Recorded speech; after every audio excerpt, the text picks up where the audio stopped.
kemanusiaan yang adil dan beradab. 3. Persatuan Indonesia.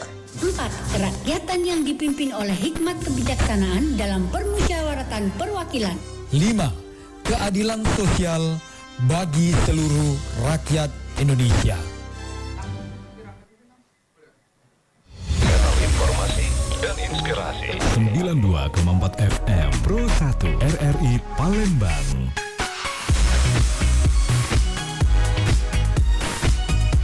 Kanal informasi dan inspirasi.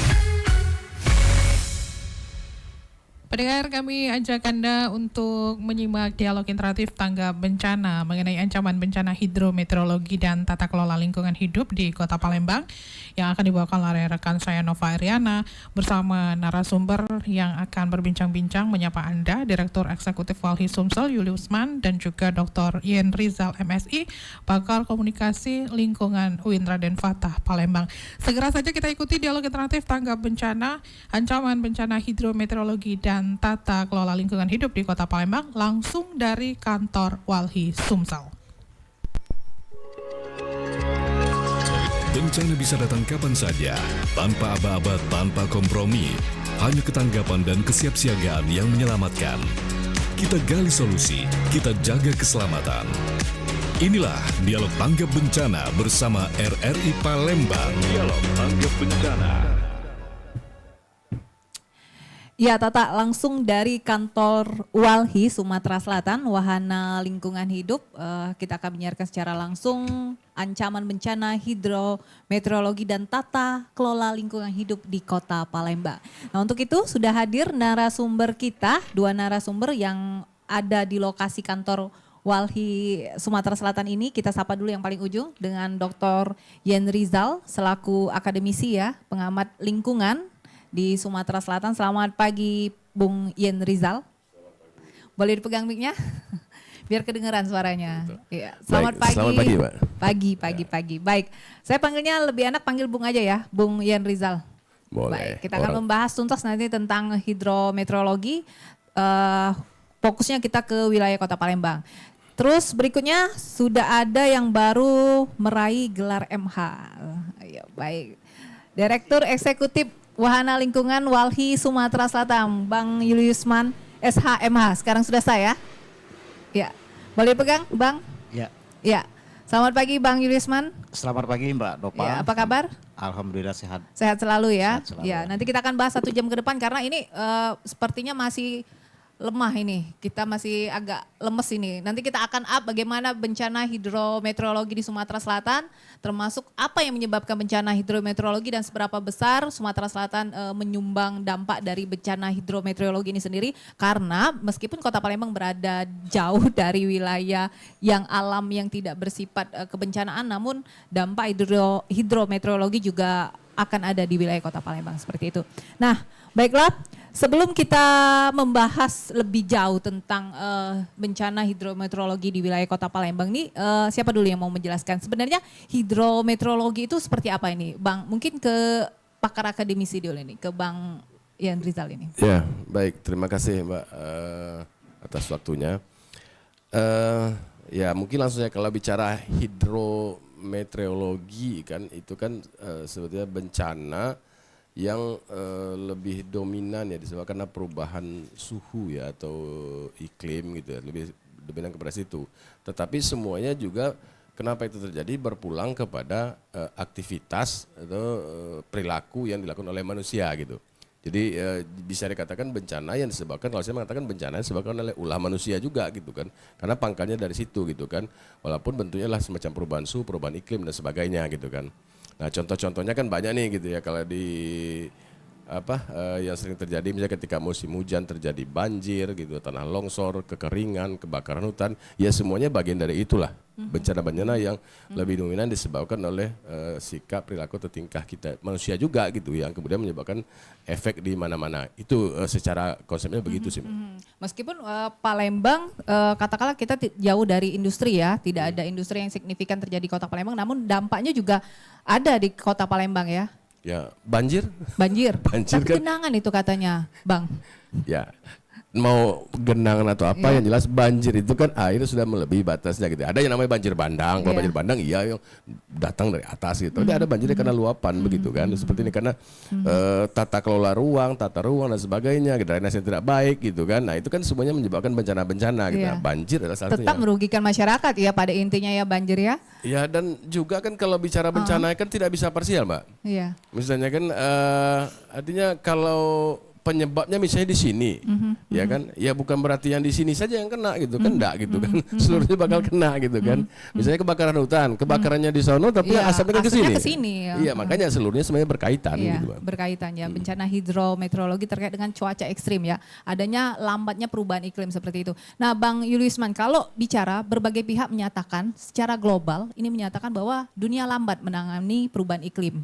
Seperti itu, adanya laju perubahan iklim, target kita 1,5 derajat Celcius. Namun nyatanya laju emisi karbon terus bergerak, bahkan 2 derajat seperti itu. Palembang menjadi salah satu dampaknya banjir genangan air tadi, Bang Yuliusman. Ini bagaimana Bang Yuliusman menjelaskannya ini?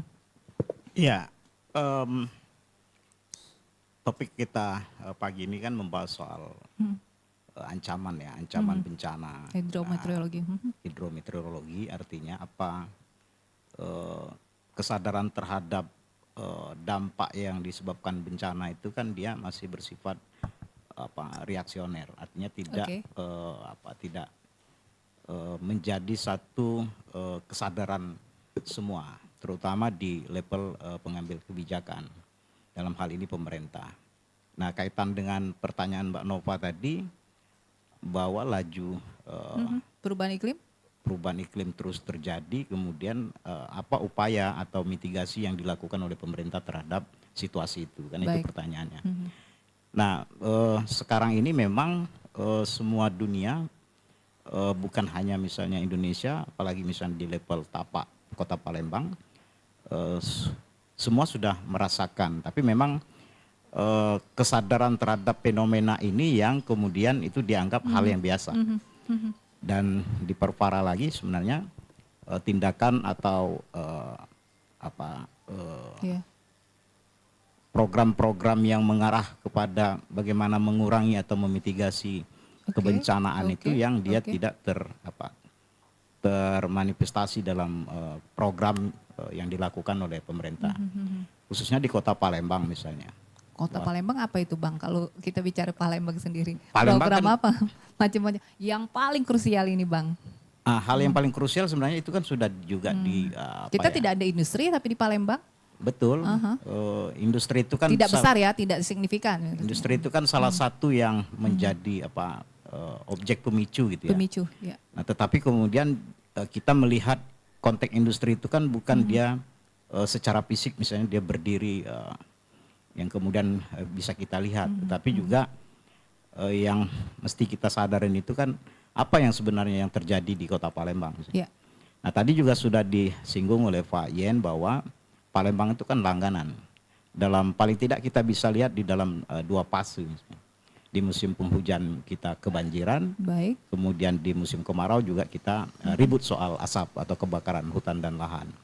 Nah, artinya kan kita tadi saya sepakat bahwa melihat konteks persoalan kebencanaan ini atau bencana ekologis yang sering dikampanyekan oleh Wali itu dia tidak sesederhana melihat konteks apa yang muncul dalam permukaan, tetapi juga konteks yang lebih mendasar, apa yang mendasari sehingga kemudian bencana itu timbul gitu. Jadi seperti itu kita melihat. Kita bicara soal banjir ya, paling mendasar adalah banjir di Kota Palembang seperti itu. Bahkan ada yang menyebut banjir siklus 10 tahunan, 13 tahunan seperti itu. Tapi banyak pihak menyatakan bahwa ini jauh dari kata hidrometeorologi. Ini sebab sampah lah, kemudian masyarakat yang membuang sampah ke sungai, kemudian kita yang tidak taat akan lingkungan seperti itu. Apakah catatan-catatan seperti itu juga mempengaruhi bencana banjir yang ada di Kota Palembang, atau bencana banjir ini sendiri pemicu utama adalah dari perubahan iklim tersebut? Ke Bang Yen Rizal. Ya, sebetulnya kan saling berkaitan, Mbak ya. Paling signifikan apa itu, Bang? Ya, perubahan iklim juga terjadi kan karena ulah manusia juga begitu loh kan. Karena artinya gini loh. secara Global?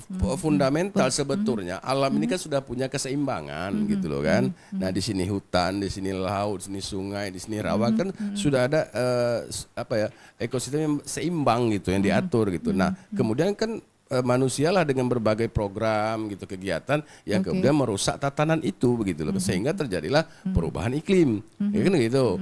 Artinya penyebabnya itu ya kembali ke situ juga begitu loh kan. Nah kalau pada wilayah Palembang kita lihat ya kalau kaitan ke industri tadi ya makanya saya katakan kita juga saya sepakat tidak bisa mengatakan industri seperti adanya pabrik besar berdiri melakukan corong asap, bukan itu gitu. Perumahan itu kan juga industri. Ketika lahan rawa ditutup oleh komplek perumahan, ya karena industri perumahan kan, ya akibatnya ya banjir begitu loh. Ini artinya di Palembang kalau yang paling itu kan tipologi daerah Palembang ini kan daerah dataran rendah. Ya memang dari dulunya lebih banyak sungai daripada daratan kan, lebih banyak air daripada daratan gitu. Nah kemudian ketika itu ditutup semua dan berbagai alasan, ya tanpa ada rekayasa teknologi dan sebagainya untuk mengantisipasi itu ya akibatnya seperti ini gitu loh. Dan itu akan terus terjadi gitu. Makanya saya sepakat pelaku utama memang pemerintah gitu ya, pemerintah Pelaku karena kedua? ya artinya pelaku yang bertanggung jawab gitu ya, bertanggung jawab itu ya pemerintah gitu loh kan, karena kebijakan ada dia gitu kan. Tapi pemerintah kan sebuah sistem besar juga gitu. Taruhlah misalnya Pak Walinya, wali kotanya masih oke. Tapi ketika di bawahnya tidak mendukung, ya nggak jalan juga gitu ya. Makanya saya dukung kalau Pak Wali Kota misalnya tegas, kalau dalam 1 bulan nggak teratasi mundur, ya oke, bagus begitu loh kan. Artinya di atas sudah punya ketegasan, nah di bawah lah yang harus kebijakannya sudah ada, mengimplementasikannya. Kalau nggak sanggup mundur, gitu. Ya efeknya kan ke semua orang, ya kan termasuk di kantor wali mungkin lagi kebanjiran juga kalau lama-lama kan bisa begitu. Nah gitu kira Oke. Bang Juliusman tadi kan mengatakan bahwa banyak sektor industri ya, termasuk perumahan seperti itu. Catatan dari Walhi sendiri terhadap peta kota Palembang ini sendiri, daerah yang seharusnya tidak dibangun, namun dibangun, rawa. Kemudian juga adanya kolam penampung retensi seperti itu. Apakah itu sudah memenuhi syarat kota Palembang ini sudah peduli dengan bencana banjir seperti itu? Ya ini kan sebenarnya proses akumulasi. Kita tidak bisa menegasikan kemudian problem yang sekarang itu juga dia kita lihat dari kebijakan terdahulunya gitu. Tetapi yang paling penting itu kita melihat konteks ancaman ini sebenarnya kita sudah bukan berada pada posisi ancaman lagi, tetapi juga sudah mengalami penderitaan akibat kualitas lingkungan itu yang sudah tidak baik gitu ya. Nah tadi juga kemudian kalau bicara soal konsep ya tata kelola kota gitu ya, tata kelola kota khusus kota Palembang. Ya banyak sekali misalnya persoalan-persoalan yang itu mesti diselesaikan oleh pemerintah. Yang pertama kaitan dengan tata ruang. Itu pasti ini adalah pokok atau kunci terhadap bagaimana sebuah kota itu yang dia memang memiliki konsep yang ramah lingkungan, kemudian adaptif dan berkelanjutan kan begitu. Nah kota Palembang ini sebenarnya sudah bukan sesuatu yang terlanjur, tetapi ini kan juga berangkat dari bagaimana komitmen pemerintah untuk menghentikan atau menyetop, bahkan kemudian mereaplikasi lagi kemudian sistem tata kelola ini supaya dia tidak menjadi kota yang crowded gitu. Nah bicara soal tata ruang misalnya, itu masih bisa kita lakukan. Lalu kemudian bicara soal ruang terbuka hijau misalnya, itu kan sesuatu yang belum begitu. Tapi RTH kita masih kurang ini Bang. Di Palembang sangat 30%, tapi nyatanya kita masih di bawah 25% ini. Betul, dia masih stagnan di angka 13 kan. Nah artinya kan apa? Artinya kan cukup banyak ya kekurangan-kekurangan kebutuhan ruang terbuka hijau yang itu sudah dimandatkan oleh undang-undang gitu. Tetapi dari konteks itu misalnya kalau kita bicara fokus pada bagaimana melihat sebuah ancaman kebencanaan ini, itu harus berangkat dari bagaimana konsep pembangunan yang mestinya itu dilakukan oleh pemerintah. Nah, kita melihat beberapa hal misalnya inisiatif-inisiatif yang muncul misalnya ke publik, meskipun itu apakah sekedar kamuflase atau pencitraan, tetapi paling tidak ada situasi yang sudah dimulai oleh pemerintah hari ini gitu. Nah, tinggal dia tidak bisa misalnya dia bersifat reaksioner, dia harus menjadi program dan menjadi satu kesepakatan konsep pembangunan. Nah, lalu kemudian bagaimana peran masyarakat pada posisi ini gitu. Nah, di banyak tempat misalnya kerusakan atau kualitas lingkungan itu kemudian menjadi buruk itu kan rata misalnya dalam konteks pembangunan ya ada 2 hal penyebabnya misalnya. Konsep partisipasinya itu dia tidak maksimal, lalu kemudian konteks pengawasannya juga kurang maksimal. Nah, ke depan misalnya apapun itu program yang dibuat atau yang dilakukan oleh pemerintah, maka partisipasi itu sangat penting. Nah, pada 2 level paling tidak partisipasi, di perencanaan lalu kemudian di pengawasan. Nah, kalau itu dilakukan dalam konsep misalnya mendorong tata kelola lingkungan yang baik itu, ya paling tidak ada sesuatu kontribusi yang menjadi common sense kita bersama terhadap situasi ini. Nah, jadi juga di sisi lain pemerintah tidak bisa hanya mengklaim bahwa ini kami sudah melakukan ini, melakukan itu gitu. Tapi kemudian dia tidak menjadi satu program yang bisa dikontrol bersama gitu. Nah, jadi konsep ke depan membenahi atau paling tidak memaksimalkan perencanaan dan pengawasan dan konteks situasi yang ada. Nah, jadi kita mengharapkan memang dia harus menjadi program yang bisa diawasi oleh publik gitu. Jadi kalau hanya klaim kan itu kan nggak bisa kita ukur gitu. Jadi Walhi selalu memposisikan pada level itu dan dalam hal misalnya tata kelola lingkungan ya kita selalu mendorong ke arah itu. Jadi kuncinya itu memang partisipasi publik itu sangat lemah, baik di level perencanaan maupun di pengawasan. Baik Bang Juliusman, kita akan terima pesan WhatsApp di 0813 6748 8599. Sekali lagi di 0813 6748 8599. Tadi kita bicara dengan Walhi ini soal kolam retensi ya, upaya menekan banjir di Kota Palembang. Pemerintah kota memaksimalkan beberapa titik kolam retensi, bahkan akan ada yang dibangun lagi kolam retensi. Nah, sebenarnya kalau kita bicara nggak usah jauh-jauh ke kolam retensi, kita bicara drainase saluran air di wilayah Kota Palembang. Nah, perencanaan yang disampaikan Walhi dan juga pengawasan drainase di wilayah Kota Palembang ini sudah sesuai dengan ketentuan tata kelola lingkungan tidak Pak Bung Yen Rizal? Begini mungkin ya, ini kan saya katakan tadi bahwa apa yang terjadi sekarang itu kan tidak bisa dilepaskan dari peristiwa-peristiwa sebelumnya begitu loh kan. Jadi apa yang kita rasakan sekarang itu adalah rangkaian dari tahun-tahun sebelumnya yang sudah terjadi gitu kan.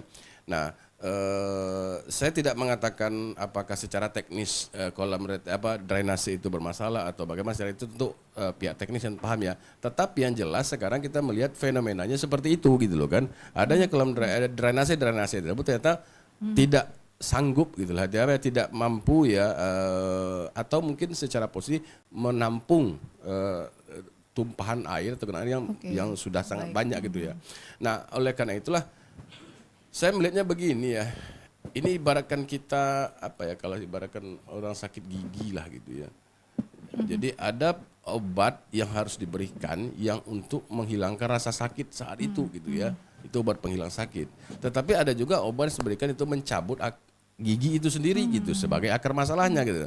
Nah, artinya untuk tahap jangka pendek lah gitu ya. Pada saat musim ini ya mau tidak mau saya pikir pemerintah kota harus mengambil kebijakan-kebijakan yang bersifat cepat ya, darurat bahkan mungkin ekstrim gitu. Itu harus diambil karena kondisinya begitu. Tapi untuk jangka panjang, nah inilah perlu penataan kembali ya, terutama daerah-daerah yang sudah berdasarkan kajian misalnya berpotensi nanti akan menyumbang lagi. Nah, itu harus sudah diantisipasi dari sekarang gitu kan. Tapi kalau kondisinya langsung mendesak ya sudah harus ada kebijakan-kebijakan yang sifatnya tegas lah ya, yang keras gitu ya. Kalau memang itu IMB yang tidak ada atau IMB yang bermasalah, kalau itu memang daerah tangkapan air, ya kaji jangan semuanya sudah angkat begitu loh. Nah, disitulah gunanya ketegasan. Meskipun itu ada bangunan bertingkat-tingkat juga harus lepaskan seperti itu ya. Kalau memang terbukti itu memang bermasalah gitu. Cepat dan darurat tadi. Begitu. Karena karena dampaknya kan bukan hanya itu gitu kan. Saya pikir kajian-kajian dari Walhi ini sudah banyak tuh yang mengatakan ini loh daerah bermasalah. Ini loh yang melanggar tata ruang begitu kan. Tinggal sekarang mau nggak? Itu aja sebetulnya Kajian kan gitu gratis ya sudah Karena diberikan. memang ketika akan mengeksekusi kebijakan ya sudah pasti beresiko. Iya, Pasti baik. beresiko gitu loh. Karena itulah saya yakin teman-teman komunitas masyarakat sipil pasti mendukung itu gitu loh kan. Iya. Wali pasti mau diri di depan ketika wali kota Tinggal mengatakan eksekusinya. ini angkat. Ya, sudah gitu kan. Baik. Perlu kebijakan yang kuat memang seperti itu. Baik, Bung Yen Rizal, cepat dan darurat harus ditangani untuk permasalahan banjir di Kota Palembang. Kita break dulu sebentar untuk mendengarkan iklan layanan masyarakat berikut ini. Besok kita jadi naik, piknik. Akhir pekan ke Telaga aja kali ya, yang deket. Lihat info cuaca dulu lah nanti. Ngapain? Emang kita presenter info cuaca? Cuaca kan lagi galau, belakangan hujan deres kan? Ya kan berangkat awal aja kali, biar nggak kehujanan. Pakai mobil juga, nggak kehujanan dong. Nggak soal kehujanan di jalan, tapi waspada potensi bencana. Gunung kan rawan longsor kalau musim kayak gini. Kok gitu sih mikirnya? Serem banget. Bukan mikir serem, tapi antisipasi. Potensi bencana hidrometeorologi bisa aja terjadi.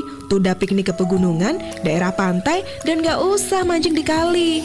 Oke lah, mancing di mall aja gimana? Hah? Mancing cowok, siapa tahu ada yang nyantol. Kalau itu nggak perlu info cuaca kan?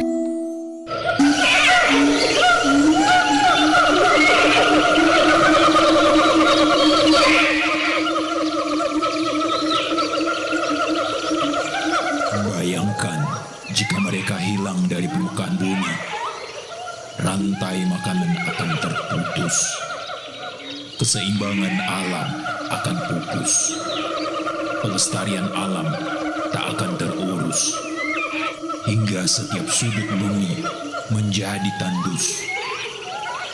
Mari kita jaga mereka, mereka menjaga kita.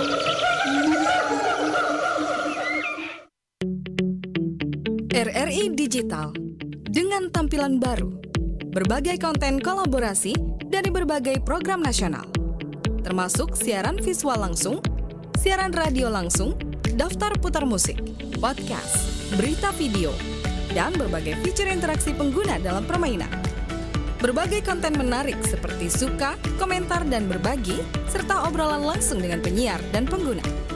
Pesan langsung dan fasilitas obrolan pribadi antara pengguna aplikasi juga tersedia. RRI Digital tersedia di Google Store dan App Store. RRI Digital.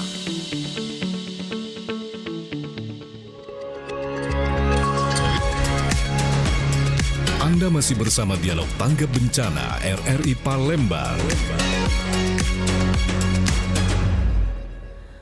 Baik, Anda masih bersama kami dengan Direktur Walhi Sumatera Selatan, Bang Juliusman, dan juga pakar komunikasi lingkungan UIN Raden Fatah Palembang, Bang Dr. Yen Rizal. Agak janggal kalau manggil Bapak ya, karena ini kita fokusnya ini sangat kritis ya terkait dengan lingkungan yang ada di Kota Palembang. Tadi kita bicara waktu kita break bahwa banyak sekali sebenarnya akan yang rencana tata ruang Kota Palembang yang akan dibangun di wilayah Kota Palembang. Tadi Bang Juliusman menegaskan bahwa perencanaan pengawasan termasuk dari partisipasi publik itu wajib dilakukan dalam rencana pembangunan ke depan. Bang Yerizal mengatakan bahwa kita ini sudah darurat, harus cepat dan tanggap mengatasi banjir di Kota Palembang. Jangan sampai nanti kita seperti Jakarta, hujan dikit banjir seperti itu. Nah, kita ke Walhi ini, Bang Juliusman. Kalau Walhi sendiri melihat bagaimana tata ruang Kota Palembang, sudah ada bocoran kan pastinya ya, wilayah-wilayah yang mana akan dibangun di Kota Palembang ini sendiri. Nah, kalau Walhi sendiri catatan atau antisipasi peringatan lah untuk pemerintah kota seperti apa ini dalam rencana tata ruang Kota Palembang ini? Ya, pertama memang itu kan dia tercermin dalam peraturan daerah ya, Perda Kota Palembang. Kalau yang perda yang terdahulu misalnya sebelum direvisi Perda RT RW 1512 itu kan memang banyak sekali yang ditabrak ya, bahkan dilanggar oleh baik itu pelaku bisnis maupun misalnya untuk kepentingan publik atau kepentingan misalnya pemerintah sendiri, misalnya perkantoran dan bangunan-bangunan lainnya gitu ya. Nah, itu kan artinya pada level kebijakan dan keseriusan ketika ditemukan atau bahkan menerima laporan dari masyarakat misalnya itu yang mesti ditindak tegas gitu ya, harus di komitmen yang kuat terhadap penindakan pelanggaran itu kan yang mesti dilakukan kan gitu kan. Nah tetapi kan yang terjadi selama ini kan pemerintah kan seolah-olah kemudian dalam tanda kutip misalnya kalau bahasa Palembangnya ngeles gitu ya. Misal contoh dulu rencana pembangunan perkantoran terpadu kantor gubernur dan di wilayah kantor wali kota di Keramasan itu Musi kan Dua itu ya? di Musi Dua, ternyata ketika kita cek itu melanggar perdata tata ruang karena di kawasan itu bukanlah peruntukan tata ruangnya bukan untuk perkantoran tapi untuk pemukiman dan persawahan.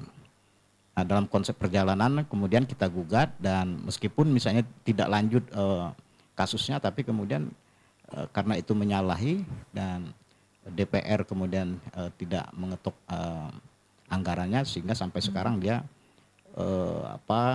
tidak berjalan atau dihentikan gitu. Dihentikan ya, tapi positif dihentikan. Ya? Nah, walhi bukan pada konteks misalnya ketidaksetujuan terhadap pembangunan kantor gubernurnya, tetapi yang kita tolak itu adalah dia melanggar aturan yang disepakati dibuat oleh pemerintah sendiri gitu. Silakan dibangun, tetapi juga kemudian tidak melanggar atau bahkan tidak melanggar aturan itu sendiri gitu. Nah, jadi banyak hal misalnya contoh selain yang di Keramasan, banyak lagi misalnya kasus-kasus yang terjadi misalnya. Nah, kemudian pembangunan properti misalnya perumahan. Belum lagi ini kita lihat secara teknis atau secara aturan misalnya kan, bagaimana memastikan sebuah properti atau perumahan itu terhadap fasilitas drainase, kemudian fasilitas ruang terbuka hijau. Nah, kemudian pemerintah berhenti pada level memberikan izin semata gitu. Izin mendirikan bangunan misalnya. Tetapi kemudian dia tidak kemudian memastikan apakah objek yang akan rencana pembangunan itu memang dia sudah memenuhi koridor dan etika yang mesti disepakatin gitu ya. Nah, parahnya kemudian pasca memberikan izin sudah putus batas itu. Tidak ada misalnya petugas atau instansi yang bertanggung jawab untuk memastikan apakah kawasan itu betul-betul misalnya dia sesuai dengan rencana tata ruang atau tidak. Nah, ketika misalnya terjadi pelanggaran-pelanggaran, kemudian orang saling salah menyalahkan gitu. Nah, makanya ke depan itu kita tidak bisa lagi misalnya melihat konteks persoalan tata ruang ini dia hanya lempar bola gitu. Jadi tuntutan negara harus hadir itu kan sebenarnya ketika terjadi pelanggaran sanksi pidana atau sanksi terhadap pelanggaran itu mesti harus ditegakkan ya. Gitu ya. Jangan ngeles tadi yang disampaikan. Jangan ngeles lagi. Kita sebagai negara hukum pasti akan patuh terhadap apa yang menjadi mandat dari undang-undang gitu ya. Baik. Kita tahan dulu nih ke Bang Yen Rizal, Bang Yusman ada pesan WhatsApp. Saya Irna di Sematang Borang. Saya warga Palembang baru 12 tahun terakhir.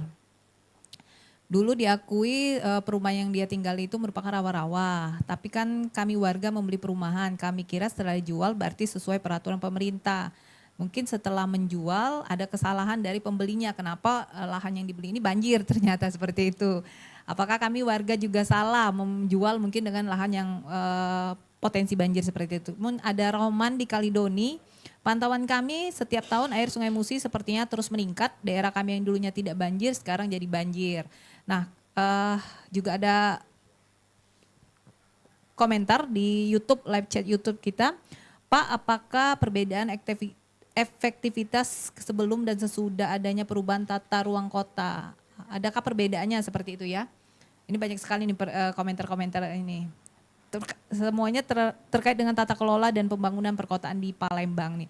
Kalau kita bicara mengenai, tadi ada yang menanyakan bahwa Sungai Musi ini banjir seperti itu. Tingkat permukaan airnya selalu tinggi seperti itu. Tadi ada juga yang membeli perumahan Sematang Borang yang tidak banjir dulunya ya Pak ya, tidak banjir. Kaitan dengan Musi 2 tadi, untung Walhi menggugat seperti itu. Tidak dijadi pembangunan. Kalau jadi mungkin dampaknya akan ke wilayah pemukiman. Nah, di Sematang Borang sudah terjadi nih kebanjiran seperti itu. Nah, ini kalau dari peta Walhi dan dari Bang Yan Rizal ini sendiri, daerah-daerah yang Sematang Borang, kemudian Kalidoni, Tanjung Barangan, itu kan semuanya sebenarnya daerah rawa yang tidak boleh dibangun, ataukah ada kesalahan kebijakan yang sudah dilakukan oleh pemerintah? Ke Bang Yan Rizal dulu. Ya, ada gini Mbak ya, ada hukum hukum lingkungan lah gitu ya, dari BERI, namanya BERI Keamanan Selalu ya.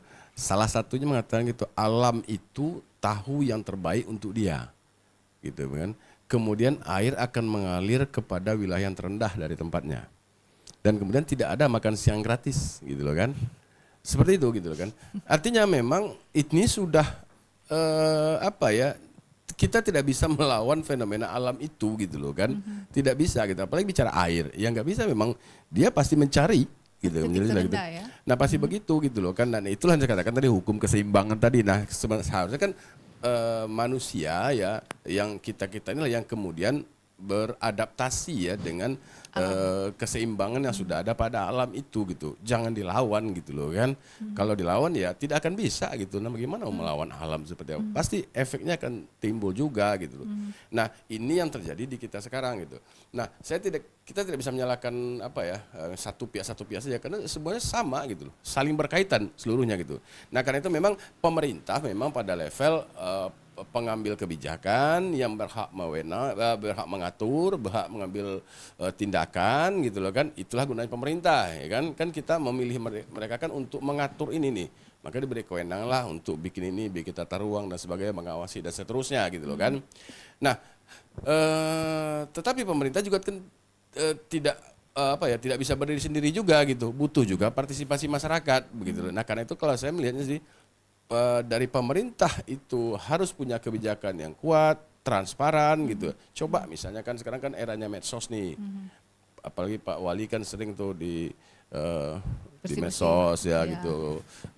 Coba gitu. Pak Wali juga kan ini loh ruang terbuka hijau yang wajib ada di Palembang, titiknya sini, umumkan ke publik gitu kan. Nah mereka kan, oh di sini sebenarnya tempat air nih, tapi kok ada bangunan, jadi ada kontrol gitu. Ini katakan tadi kan ada partisipasi pada tingkat perencanaan gitu kan. Sekarang kan tidak semua orang bisa mengakses RT/RW itu kan, nggak semua orang bisa mengakses dan tidak semua orang juga bisa baca gitu loh kan. Tidak semua orang juga bisa mengerti. Nah itu makanya gitu, nah buatlah visualisasi yang mudah dipahami. Oh di sini sebetulnya resapan air menurut RT/RW ini tidak boleh dibangun. Harusnya begitu, tampilkan begitu kan. Kalau tuh ada di sana, nah berarti pelanggaran gitu. Mungkin pelanggaran itu bukan zamannya Pak Wali sekarang, mungkin zaman Pak Wali sebelumnya mungkin gitu kan. Nah artinya ada pelanggaran di situ tuh kan. Nah kalau pelanggaran tinggal diusut gitu loh. Itu ekstrimnya seperti itu gitu. Kalaupun sudah tidak mungkin seperti itu. Nah pengembangan ke tempat lain. Nah itu sudah masih bisa diantisipasi gitu kan. Seperti kata pesan WA tadi, daerah kami itu tidak banjir. Sekarang banjir. Ya itulah hampir di semua tempat seperti itu gitu loh kan. Kita lihat saja di kawasan Bukit Sejahtera. Ini kan di poligon orang bilangnya kan itu kan dulu kan nggak banjir tuh. Ya, tapi sekarang luar biasa elit, gitu. Itu, Bang. Perumahan elit itu. Iya gitu. Artinya ya air memang nggak mikir elit atau nggak elit gitu ya. kan. Tetap banjir. Kasus yang banjir di Jakarta gimana gitu. Perumahan elit juga tetap terendam gitu loh kan. Nah itulah artinya ketika bicara melawan alam ya nggak bisa gitu loh kan. Baik. Makanya harus ada rekayasa menyesuaikan alam. Nah ketegasan pemerintah juga seperti itu. Seperti kasus tadi kan, kami nggak tahu kata pengembangan nggak banjir, tapi ternyata banjir. Apa kami salah ya? Kalau saya bukan soal siapa yang salah, pemerintahnya ngawasi nggak perumahan ini dibangun. Karena developernya tuh ada perusahaan itu, tata ruangnya bagaimana gitu kan, ini seperti apa gitu, saluran airnya gimana gitu ya. Bahkan kalau mau untuk kawasan-kawasan tertentu memang resapan air jangan diberikan kesempatan untuk menimbun. Kan tipologi rumah asli Palembang itu kan rumah panggung, gitu kan, bukan rumah timbunan seperti itu kan. Dengan banyaknya anak sungai ya. Iya, walaupun memang kita membutuhkan daratan, tapi kan bukan itu sebetulnya gitu. Paling tidak berikanlah ruang-ruang wilayah seperti yang diatur. Saya pikir transparansi untuk menampilkan ini loh daerah nggak boleh dibangun, ini loh daerah ini ya publikasikan saja gitu. Dan ke masyarakat juga perlu dididik. Saya sepakat juga gitu.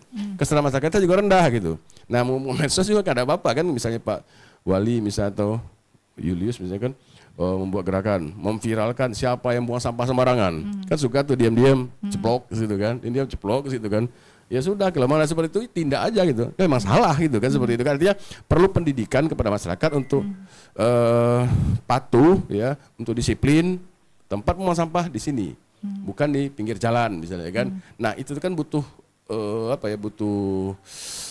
butuh hukum juga gitu, butuh sanksi gitu. Tidak bisa dibiarkan karena pendidikan seperti itu harus dilakukan juga gitu loh. Baik, gitu, baik, kita tahan dulu Bang Yen Rizal, Bang Yulisman, nanti kita akan permukaan tinggi kenapa air sungai Musi tetap selalu tinggi. Kita terima telepon. Halo, selamat pagi RRI Palembang. Selamat pagi Mbak. Selamat pagi, dengan siapa Mbak? Dengan Dini dari Banyuasin. Dini Banyuasin, baik, wilayah tetangga kota Palembang, Banyuasin. Silakan Mbak Dini. Tadi kan Pak Julius nih ada bilang pemerintah nih berhenti di izin bayar tanpa lihat sesuai standar di ruang. Kira-kira alasannya apa ya Pak? Pajak tidak terkontrol, padahal sudah ada tugas masing-masing dan terkait. Oke. Terima kasih ya Mbak. Ya, terima kasih Mbak Dini di Banyuasin. Pemerintah kadang-kadang pemerintah itu membersihkan drainase ya, tapi ini bukan wilayah Palembang lagi, wilayah Banyuasin. Ini bukan wilayah Palembang lagi, di Jakabaring, wilayah Ogan Ilir seperti itu. Nah, namun kan Walhi tentunya punya catatan ya, termasuk bagaimana Walhi menjelaskan nih. Tadi ada pertanyaan juga, Sungai Musi, air permukaan Sungai Musi terus tinggi setiap tahunnya, karena kan apakah itu juga faktor global, bencana hidrometeorologi, di mana suhu es yang terus mencair seperti itu hingga menyebabkan ke wilayah kota Palembang seperti itu. Silakan Bang Yulisman. Ya, tadi sebenarnya kita belum mengupas lebih dalam, tetapi karena kita persoalan kita soal melihat bagaimana tata kelola di kota Palembang. Tetapi kalau bicara konteks permukaan air Musi meningkat atau terkait dengan pertanyaan Bu Dini juga tadi tinggi gitu kan, dia kan tidak bisa dilihat di hilirnya saja. Ada problem-problem di hulunya juga. Misalnya tadi disinggung juga oleh Pak Yen Rizal, bagaimana kondisi hutan kita, kondisi gambut kita, itu kan juga dia berkontribusi terhadap peningkatan muka air Sungai Musi gitu. Nah, kaitan dengan pertanyaan Mbak Dini, yang memberi kontribusi itu sudah ada sanksi belum seperti itu? Iya begitu. Pertanyaannya tadi kan kenapa dia hanya berhenti pada memberikan izin? Tadi sebenarnya semangat etos kerja sebagai dia yang eksekutif itu kan orang yang diberikan mandat penuh oleh masyarakat untuk dia bekerja sesuai dengan apa yang menjadi tanggung jawab dia berdasarkan hukum gitu kan. Nah, tetapi kemudian kita tahu lah ya bagaimana paradigma ASN kita kemudian. Tetapi juga kesininya mungkin kita, kalau saya melihat bagaimana penataan kota Palembang itu, saya masih memiliki rasa optimis yang luar biasa ya. Yang masih bisa dilakukan oleh pemerintah. Nah, tinggal ini kan konteks penguatan tadi level penguatannya itu kan tadi 2 itu saja sebenarnya. Jadi konteks perencanaannya masyarakat dilibatkan, kemudian pengawasannya juga dilibatkan. Lalu kemudian itu dibuat kanalnya gitu. Kanal pengaduan atau apa misalnya namanya, dan dia harus responsif. Nah, kalau itu tidak dilakukan misalnya, program sebagus apapun, niat sebagus apapun, kemudian kalau dia tidak melibatkan publik, akan terjadi resistensi juga, baik di internal pemerintahnya maupun misalnya di eksternalnya misalnya. Nah, kalau misalnya publik atau masyarakat dilibatkan, ya mudah-mudahan kemudian program itu dia mendapat dukungan yang baik juga dari masyarakat gitu. Nah, contoh kasus tadi misalnya, yang dinas yang mengeluarkan izin mendirikan bangunan itu yang mana misalnya? Kita tahulah personilnya berapa orang misalnya. Belum lagi misalnya soal paradigmanya, ya udahlah tugas memberi izin terserah pengembang gitu kan. Nah, tetapi kemudian kalau itu publik dilibatkan misalnya, dia juga bisa membantu proses pengawasan di lapangan gitu. Jadi memang ke depannya itu program apapun itu, dia kuncinya keberhasilan program baik itu ada 2 tadi. Soal partisipasi itu. Partisipasi publik. Baik, kita tahan ini Bung Yulisman, sudah ada penelpon kembali. Halo, selamat pagi RRI. Selamat pagi Mbak. Selamat pagi, dengan Mbak siapa? Saya Arianti di Kenten. Mbak Arianti, Kenten Palembang ya? Betul. Ya, silakan Mbak Arianti. Baik, selamat pagi Bapak-Bapak. Begini, kalau saya perhatikan nih, kan di November ini udah mulai hujan. Tapi sayangnya itu banjirnya, hujannya nggak seberapa, tapi banjirnya lumayan. Nah, yang menariknya kok saya perhatikan juga banjirnya nggak ekstrim ya kalau di jalan raya. Justru yang di rumah warganya tuh yang tinggi-tinggi. Saya juga sering ngomong di RRI ini kalau berkaitan tentang lingkungan itu agak sulit ya. Gimana ya kalau misalnya melihat ada rumah ibadah berdirinya di atas aliran air, atau itu kan dulunya sungai atau fungsinya itu untuk tempat penampungan air. Tapi kok dikasih izin juga gitu ya sama pemerintah. Bingung juga nih kalau kita ribut salah berkaitan dengan tempat ibadah, serba salah, tapi banjirnya ya lumayan gitu. Nah, sekarang saya lihat malah pemerintah itu kayak kurang perhatian juga dengan warga, karena yang banjir itu rumah warga di lorong-lorong, tapi di jalan rayanya enggak, mungkin karena ditinggiin ya. Nah, bagaimana tanggapan dari Bapak-Bapak? Itu saja. Terima kasih Mbak. Selamat pagi. Terima kasih kembali Mbak Arianti. Baik, Bang Yen Rizal. Kalau kita lihat medsosnya Bapak Ratu Dewa kan setiap banjir pompa dihidupkan seperti itu. Upaya jalan-jalan itu tergendang air setengah jam sudah hilang air seperti itu. Namun ada catatan dari Mbak Arianti.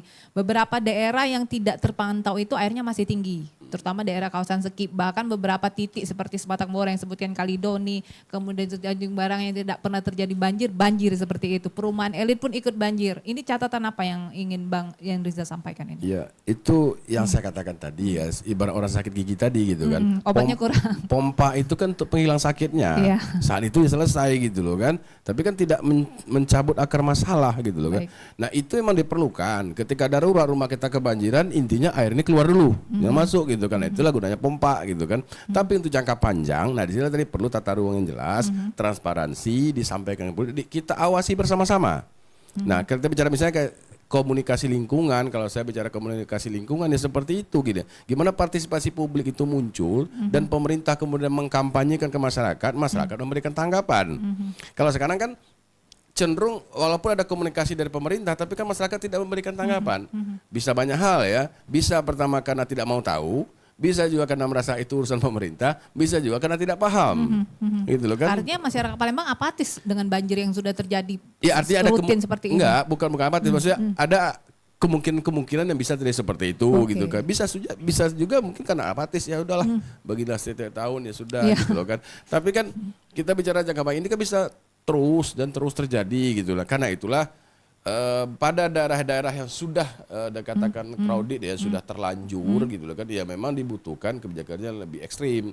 Tapi pada daerah-daerah yang belum dan masih dalam proses sekarang, itu masih bisa diselamatkan, kata Pak Julius tadi kan, masih ada peluang untuk membenahi itu.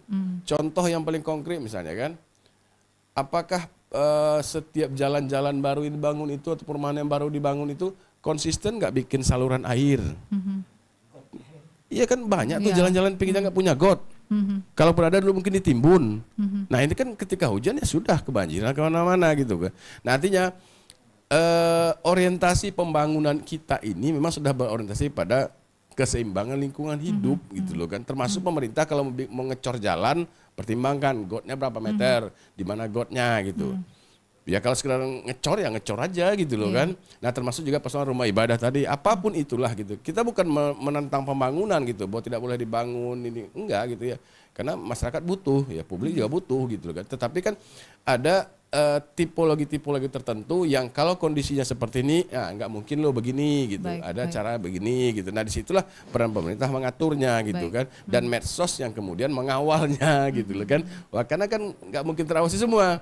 Ya udah, oh ini ada pelanggaran, ya sudah sampaikan gitu kan, dan pemerintah harus berorientasi ke situ untuk menanggapi itu gitu. Baik. Bang Yulisman, kalau Wali sendiri ada catatan untuk pemerintah Kota Palembang ini mana daerah yang jangan dibangun dan daerah yang harus dieksekusi cepat darurat mengingat banjir Kota Palembang yang sudah rutin terjadi ini? Ya kalau catatan real ya, khusus mungkin. Catatan khusus sebenarnya itu sudah dituangkan dalam gugatan. Gugatan kita itu sudah ingkrah dan apa yang Terkait gugatan apa itu? Mungkin gugatan bisa banjir, disampaikan gugatan kembali. banjir tahun 2021 itu kan udah 2021 selesai. yang dimenangkan oleh Walhi. Yang dimenangkan oleh Walhi. Tetapi kemudian melihatnya kan begini ya. Apa yang disampaikan Ibu Arianti tadi kan sebenarnya itu kan fakta real di lapangan gitu ya. Itu tidak bisa dibantah. Nah, yang kita khawatirkan dengan program yang dilakukan itu dia hanya sebatas tadi di panggung depannya saja gitu. Kemudian panggung belakangnya kan kita tidak melihat. Misalnya pemukiman yang padat penduduk tadi. Nah, kalau di jalan-jalan protokol ya pasti cepat itu dilakukan. Semua bisa atas nama siap bos misalnya itu sudah bergerak. Tapi kalau dalam kondisi yang padat penduduk ini seperti apa misalnya? Ya kita tahu lah misalnya beberapa di bawah kepemimpinan wali kota sekarang ini misalnya upaya-upaya teknis di lapangan itu kan terus digalakkan gitu. Nah, tetapi kemudian dalam konteks itu juga harus didorong tadi. Saya selalu menekankan konteks partisipasinya, partisipasi publik. Jadi kalau misalnya dia tahu, publik disadarkan, kemudian publik diedukasi, ketika ada misalnya orang mau membangun yang tidak boleh dilakukan misalnya dengan menimbun rawa segala macam, kalau publik sadar, publik tahu kan pasti ada dukungan dari publik misalnya. Nah, kalau itu tidak melibatkan kesadaran publik, saya kira seluas apa misalnya pandangan mereka terhadapnya pemerintah terhadap misalnya situasi di lapangan. Baik. Nah, kalau catatan-catatan terkait itu sebenarnya kalau Walhi itu kan dalam kondisi saat ini sebenarnya silakan aja jalankan aja program itu, tapi juga dia harus relate dengan konteks masyarakat atau publik itu dia sebagai subjek gitu. Jadi dia harus dilibatkan secara penuh gitu. Nah, mudah-mudahan kalau itu dilakukan, saya kira siapa yang tidak menginginkan kondisi lingkungan yang baik gitu ya. Nah, tetapi juga memang kadang-kadang orang bicara lingkungan ini apa lingkungan? Lingkungan kalau di masyarakat awam ya lingkungan ya tetangga sekitar, kiri kanan depan belakang gitu ya. Tetapi kemudian lingkungan itu tadi ya banjir ini soal-soal lingkungan gitu. Kan begitu. Baik. Nah, kalau kajian-kajian detail kemudian apa yang menjadi keresahan itu sebenarnya sudah final. Tinggal yang kita tunggu di Pak Wali sekarang ini, pemerintah kota sekarang ini, ya saatnya eksekusi. Lebih tepatnya eksekusi? Eksekusi program, eksekusi misalnya apa yang menjadi pelanggaran-pelanggaran. Ya kan begitu kan? Sudah ada belum catatan dari Walhi yang diberikan bahwa lahan ini melanggar aturan lingkungan seperti itu yang disampaikan ke pemerintah Kota Palembang? Ya banyak sudah kita banyak laporkan. Ya? Ada beberapa sudah dieksekusi oleh. Ada yang sudah dieksekusi tapi kemudian dia tadi ya. Panggung depan saja. Bukan soal panggung depan. Ya melihat persoalan lingkungan itu kan dia tidak juga bisa satu titik. Tidak boleh dia parsial kan, dia harus komprehensif gitu. Baik. Nah melihatnya itu dalam program yang komprehensif itu kan di konteks perencanaannya kita bisa baca di RPJM-nya seperti apa, kemudian program-program turunan di dinas terkaitnya seperti apa misalnya. Nah kalau itu dia tidak terprogram secara baik, kalau orang biasa misalnya peta jalan penataan ruang kota Palembang itu seperti apa, dari mana publik bisa mengawasin itu? Atau dari mana publik bisa terlibat gitu. Nah jadi saya setuju tadi ya. Kita bukan menegasikan apa yang dilakukan oleh pemerintah kota hari ini, tetapi lebih dia harus terencana dan harus mendapatkan dukungan publik. Caranya bagaimana tadi? Praktek kemudian diedukasi, praktek edukasi. Nah, kalau itu tidak dilakukan saya kira ya kita tidak akan menjadi kota yang tangguh yang ramah lingkungan gitu. Baik Bung Yen Rizal, kalau kita bicara tadi kan publik harus benar-benar diajak seperti itu, diikutsertakan seperti itu. Pak, publik sendiri mengerti tidak persoalan lingkungan yang ada di wilayah mereka banjir ini karena apa, penyebabnya apa, seperti itu. Bicara tentang bencana hidrometeorologi seperti itu. Kalau dari kacamata seorang akademisi melihat publik ini seperti apa ini umumnya? Ya begitu apa ya, sebenarnya gini loh, kalau yang merasakan dampak ini kan publik sudah tahu gitu loh, merasakan dampak yang kena banjir kan mereka gitu, seperti Bu Ari tadi kan, yang kena banjir ya publik gitu loh, yang terkena seperti itu gitu loh kan. Artinya kesadaran atau pengetahuan lah, pengetahuan tentang dampak dari sesuatu mereka sudah paham.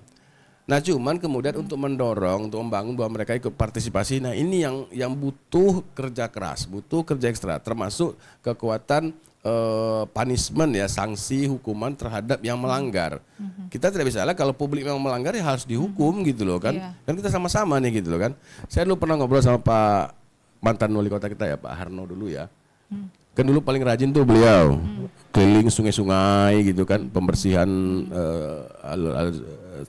sempadan sungai gitu, dibersihkan semua kan. Dia bercerita gitu loh kan. Saya bersihkan sungai ke situ, turun saya ke sungai pakai cangkul segala macam dekat rumah panggung. Yang warganya duduk dan sepanggung sambil lihat dari jendela sambil ngerokok aja gitu. Nggak turun gitu, yang turunnya Pak Wali Kota gitu kan. Nah ini kan salah satu contoh ya, bagaimana kemudian partisipasi warga itu bisa kan tidak tidak sensitif terhadap hal itu. Nah saya pikir kalau sudah itu kan panjang cerita ini. Panjang cerita dia kenapa warga seperti itu, kenapa warga seperti ini. Ya bahasanya kan panjang terkait dengan kepercayaan publik terhadap pemerintah sendiri. Tulus nggak nih ini pemerintah? Bisa juga seperti itu gitu kan. Jangan-jangan nanti kita itu kan makanya saya dulu pernah bilang kami mencari Pak Wali Kota gitu kan. Kan gitu kan, ketika di ujung-ujung baru ketika sudah mau habis nggak kelihatan lagi. Nah itu kan persoalan konsistensi gitu ya. Nah dalam sinilah saya terhadap Pak Wali sekarang kita juga merasakan ketegasan gitu ya, tindakan yang sedikit ekstrim juga terkadang mungkin perlu dilakukan, ya harus dilakukan gitu loh kan, kalau memang itu melanggar dan itu kemudian mengancam kepentingan publik yang lebih luas gitu kan. Tapi paling tidak apa yang akan terjadi ke depan, nah itu dulu yang mesti harus ditata dari sekarang. Dari sekarang. Iya, kawasan-kawasan misalnya gini loh. Kawasan yang sekarang banyak diorientasikan sebagai pemukiman, misalnya daerah Talang Kelapa dan sekitarnya, Perumnas Kenten ke ujung sana gitu kan. Itu kan kawasan-kawasan yang sekarang banyak dibangun perumahan-perumahan. Nah itu kan sudah dari sekarang ditata, bukan dilarang ya. Saya tidak dilarang, boleh gitu, tapi ada penataan. Ini saluran air, ini gotnya, begini tinggiannya, dan segala macamnya. Itu sudah dari sekarang ditata gitu. Kalau yang sudah terlanjur eksekusi kalau memang ya sudah ini bisa dieksekusi kalau melanggar hukum gitu kan, atau ada rekayasa teknologi untuk tindakan darurat yang bisa dilakukan. Itu kira-kira. Baik. Ini banyak sekali pesan melalui live chat YouTube kita. Tadi ada Pak Andi Karnaya, tadi sudah dijawab juga ya. Ada program Kawalhi untuk pemerintah Kota Palembang sudah diajukan dan beberapa sudah dieksekusi dari pemerintah Kota Palembang. Kemudian Andi Karnain juga mengatakan bahwa pengelolaan sampah ini cak mano lah pengelolaan sampah di Palembang. Bahkan Indonesia ini katanya rumahnya lah dipisahin sampah, tapi pesimis di tingkat TPA ini tidak ada pengelolaan sampah yang signifikan. Kemudian terkait dari masih Pak Andi ini, kalau terkait banjir sudah ada beberapa upaya pemerintah dalam menanggulangi, sebenarnya berapa efektif upaya pemerintah tadi sudah juga dijelasin ya Pak ya, bahwa kita harus melibatkan publik, memberi kesadaran publik, kemudian juga perlu eksekusi yang cepat dan tanggap darurat terhadap lahan-lahan yang melanggar seperti itu. Nah ini ada pesan WA juga nih, Nurbaiti Talang Kelapa, apakah program normalisasi sungai, kanal dan drainase sudah berjalan optimal? Kemudian sejauh mana pemerintah terhadap alih fungsi lahan khususnya di Palembang, mengingat waktu yang hampir sekitar 8 menit lagi nih Pak Yen Rizal. Kita sekalian closing statement ini, Bung Julius Suman ini. Normalisasi sungai seberapa efektif dan juga sejauh mana upaya pemerintah terhadap alih fungsi lahan di khususnya di wilayah pemerintah Kota Palembang ini? Ya, soal efektif nggak efektif kan ukurannya seberapa drainase yang dinormalisasi itu dia berfungsi. Jadi dia kalau dilakukan normalisasi kemudian dia tidak berfungsi kan, tidak kalau masih banjir itu artinya kan ukurannya ke situ. Itu yang pertama, artinya tetap aja secara fisik misalnya normalisasi itu dilakukan, tetapi kemudian saya sepakat tadi ya, kita juga jangan hanya memandang normalisasi ini sebagai programatik saja, tetapi harus diarahkan menjawab persoalan. Itu yang pertama. Yang kedua, saya kira saatnya misalnya kita sekarang bersama-sama gitu ya dan itu harus dikomandoi langsung misalnya oleh pemerintah gitu. Jadi maksimalisasi terhadap kita melihat persoalan itu kan karena memang eksekutif sudah diberikan mandat, dialah yang menjadi komando utamanya gitu. Lalu kemudian dalam konteks itu dia harus diiringi misalnya di internal pemerintah sendiri misalnya ya harus ada 2 juga diterapkan sanksi dan punishment dan misalnya reward gitu. Kalau dinas-dinas yang tidak terbukti tidak mampu kerja ya udah buang saja misalnya. Nah begitupun misalnya dinas-dinas yang berhasil ya dikasih reward, kasih penghargaan. Begitu juga di masyarakat. Kalau dia misalnya ada satu kampung atau satu pemukiman yang dia memang melakukan itu, ya dua-duanya itu harus dikasih juga. Melanggar dikasih sanksi, kemudian dia berhasil harus dikasih penghargaan. Saya kira kuncinya terhadap penataan Kota Palembang itu saya dalam situasi yang ketika kesadaran publik itu dibangun dan didorong bersama-sama, saya kira optimisme itu muncul. Satu kata terakhir, jawaban terakhir ini, sudah terlambatkah kita untuk mengatasi banjir di wilayah Kota Palembang? Saya kira tidak ada kata terlambat. Tetap optimis artinya. Ketika ada kebijakan yang real dan itu memang harus dipimpin langsung oleh kepala daerah. Baik. Bang Yulisman ke Bang Yen Rizal ini, closing statement. Apakah kita sudah terlambat atau belum dari kacamata akademisi ini? Saya tidak mengatakan terlambat, tapi masih ada peluang, ya, untuk menyelamatkan ini masih ada peluang. Tinggal mau apa enggak gitu loh kan? Nah, yang maunya siapa? Pemerintah? Iya tentu pemerintah karena ini kan persoalan tata ruang. Tata ruang itu kan urusan pemerintah yang pegang nih. Di sini boleh, sini tidak. Kan pemerintah yang ngatur gitu kan, bukan publik gitu, tapi pemerintah yang mengatur gitu loh. Karena sekarang kemampuan dan kemauan untuk menerapkan itu tidak ada salahnya gitu ke depannya. Saya tawarkan dari usulan Pak Yus tadi kan, kalau nggak sanggup ya mundur gitu. Ya bikin kontrak saja gitu loh kan. Nah, mungkin Pak Wali sudah gitu kan, diberi waktu gitu loh kan. Misalnya kepala dinas ini, kamu kepala dinas ini ngurusan ini. Kalau misalkan dalam satu periode musim hujan nih masih ada banjir titik ini, kamu saya berhentikan atau mundur. Ya bikin kontrak aja gitu dan sampaikan ke publik gitu loh. Ya walaupun dikatakan pencitraan ya silakanlah gitu loh kan. Tapi kan ini efeknya kan banyak gitu kan. Dan kebijakan-kebijakan yang ekstrim juga seperti KDM lah gitu kira itu kan. Yang membongkar Kali Bekasi gitu kan. Itu kan kebijakan ekstrim tuh. Yang butuh keberanian kuat gitu. Nah di Palembang dicoba nggak gitu loh. Kalau kira-kira yang dibongkar yang mana ini? Ya kira-kira banyak kan kita lihat kan daerah sungai-sungai. Satu contoh aja. Saya tidak menyebut banyak lah gitu ya. Kalau kita lihat daerah-daerah yang perlu dinormalisasi yang sudah sudah memasuk ke wilayah sempadan sungai itu kan banyak gitu. Sebagian kan sudah dilakukan oleh Pak Harnojoyo sebelumnya gitu. Nah, yang ada itu masih, tapi kan tidak hanya itu saja, banyak penyebabnya gitu kan. Berkelanjutan. Nah, itulah makanya tadi sekarang yang pejabat ini sanggup apa enggak gitu kan. Kemudian punya rencana apa enggak? Konsisten apa enggak gitu loh kan. Ya kalau perlu Pak Wali bikin di medsosnya tampilkanlah penandatanganan kontrak kerja dengan kepala dinas. Bahwa kalau tidak sanggup mengatasi ini selama 1 bulan atau 3 bulan atau berapa bulan dia akan mundur. Foto gitu. Kita viralkan begitu kan. Nah, artinya ini kan mendorong tanggung jawab dan konsistensi. Itu loh gitu kan Pak. Itulah saya pikir ya, mungkin karena waktu, tapi yang jelas konsistensi dan partisipasi publik tidak bisa, tidak harus. Baik. Terima kasih Bang Yen Rizal. Penanganan banjir yang cepat dan darurat harus dilakukan. Kemudian dari Walhi, Bang Yulisman mengatakan bahwa perlu perencanaan pengawasan yang langsung dari partisipasi publik untuk penanganan banjir akibat bencana hidrometeorologi di wilayah Kota Palembang. Baik, ini mengingat waktu sudah menunjukkan pukul 10 lewat, ini tidak terasa ya. Sebenarnya kalau kita bicara banjir Kota Palembang sangat luas sekali seperti itu, dan dampak-dampak lainnya terkait dengan wilayah perkotaan Palembang.